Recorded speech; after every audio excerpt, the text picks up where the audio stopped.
Grime was recently released on Xbox after being out for over a year and a half elsewhere. If you're like me, you had never heard of it. I only became aware of this metroidvandia soulslike and increasingly popular genre after a review key for it showed up courtesy of ID at Xbox. It had an odd, crazy art style, so I just started playing it and I was immediately hooked. This weird, grotesque, excellent game is one of the more out there and satisfying titles in this burgeoning genre. You are a smooth rock man smashing oddly shaped rock people and flowers to pieces and absorbing their bodies. Grime is definitely worth your time, so let's get into it in the XboxEra review.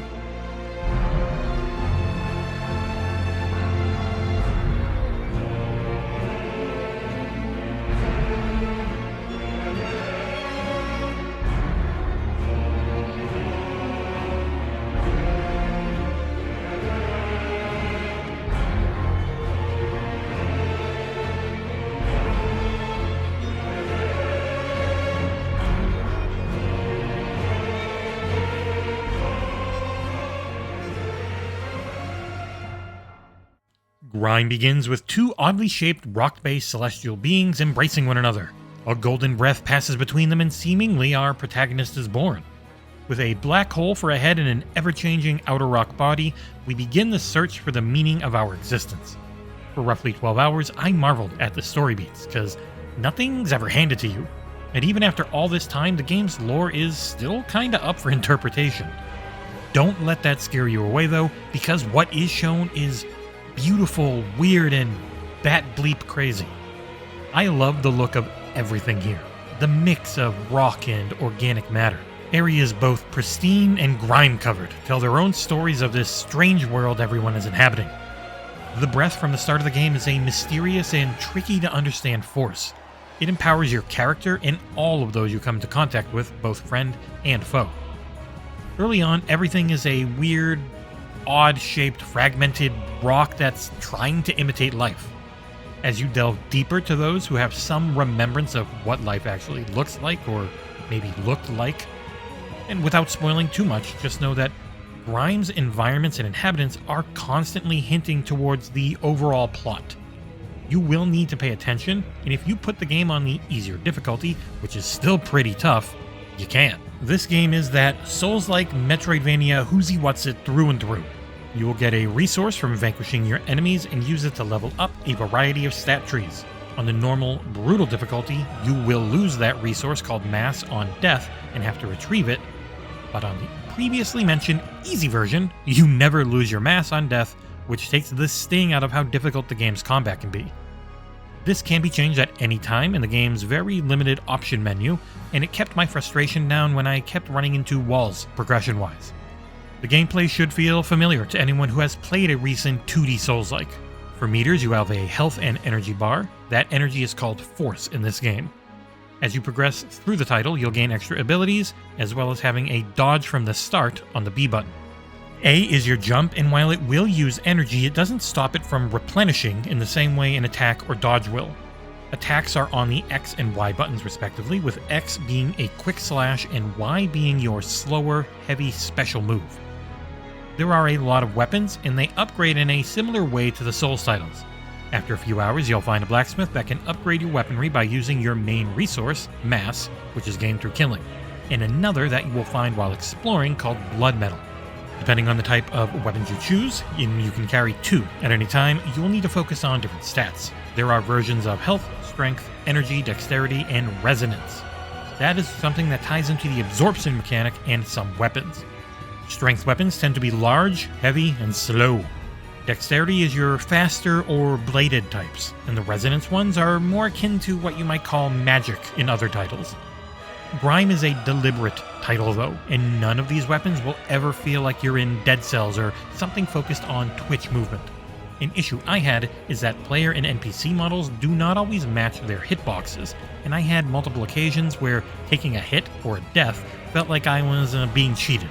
It didn't happen often, but it did happen enough that it became a minor source of frustration by the end of my playtime. The unique part of this game is its focus on the absorption/parry system. One of the main ways to defend and deal damage is by using the right bumper to absorb attacks. The window for this on normal difficulty is small but still pretty generous compared to something like Sekiro. On easy, the window is slightly larger, but not by much. Enemies will have various colored attacks, normally red, which you cannot parry. They also have a health meter that will often contain an indicator of how low their health must be before you can absorb them. Absorption is the most important part of the game, as it is the only main way to heal. After absorbing enough breath, which you gain when an enemy dies from your parry, you will build up a meter in the top left. Pressing the right trigger will cause a heal over time to start up, and it's not instant like an Estus Flask in Souls games, so you're still vulnerable if you use it while at low health. Defeating certain bosses, normally optional ones, can make the breath meter larger and increase how much health you heal when using it. The Ardor system incentivizes not using checkpoints or being hit. Every time you defeat an enemy, the amount of mass you gain from them is increased depending on your Ardor meter. I was able to level quickly in a few areas by raising that level up by killing enemies and then smashing stones in the environment early on. It adds a good bit of balance to the difficulty and gave me even less of a reason to want to ever be hit. There's also a decent amount of platforming in the title, and I'd call it passable at best. While you do have a very good amount of air control, it never felt tight, and it did lead to a few deaths that would have been avoided with a better feeling setup. Another key part of the absorption mechanic is unlocking passive traits. Each enemy will have a set number of times you need to absorb them, and once reached, you can use an in-game currency called Hunt Tokens to unlock a new passive ability. Hunt Tokens are tied to elite versions of the game's enemies, who never respawn once you kill them. To use all of the mass in Hunt Tokens, to upgrade you will need to find the checkpoint stones. One of the issues I had with the game as well is how few of these checkpoint stones there are, and the fast travel system that you eventually unlock isn't plentiful enough either. Much like in Hollow Knight, there is a fair bit of backtracking in Grime while you're learning enemy encounters and dying repeatedly. There's also a free DLC called The Colors of Rot that was added in and should afford you a few hours of extra content once you've completed a playthrough of the main game. It's a solid addition that adds in new abilities and bosses, and there's also a promise of more DLC to come in the future, which is a very exciting prospect. One issue that games like Hollow Knight, for say, didn't have is with performance. In playing on a Series X, I ran into a large number of major issues in Grime that you might have already noticed in the footage being shown. And let me say, this is overall a beautiful game, but that issue, which you most likely noticed immediately, is the screen tearing and frame rate drops. For something that should run just fine on an Xbox One, it is shocking just how often the frame rate dropped from 60 to what felt like in the 20s on a Series X. While capturing this footage, I did not have variable refresh rate enabled through my capture card because you can't, so the screen tearing was terrible. Even with VRR on after I had gotten all the footage I needed, it was still pretty darn noticeable. Grime released back in December for Xbox, so I'm hoping a patch will hit at some point to fix this, as it did with another recent Xbox release that had a VSync issue in Somerville. Those performance issues aside though, I freaking loved the art style in this game, and thankfully the music might be even better. There is no voice acting and the writing's fine in its limited use, but the music is sublime. From the opening cutscene through the final areas, it is excellent. And the sound effects are pretty standard for this type of game and seemingly the budget behind it. They're nothing special, but they never got in the way of the action by being distracting. While I only ran into a few visual bugs, I was surprised at the loading times on Series X and how it would randomly load for a second or two while exploring.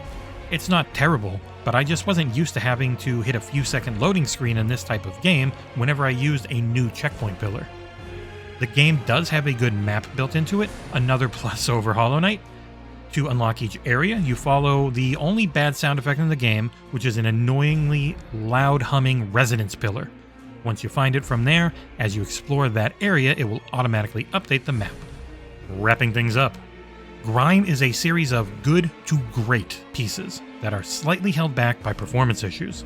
Depending on when you're reading this review, I hope that those are fixed because this game is fantastic. It's beautiful and ugly and terrifying and just breathtaking at times, and something that any Metroidvania Souls-like fan should freaking love.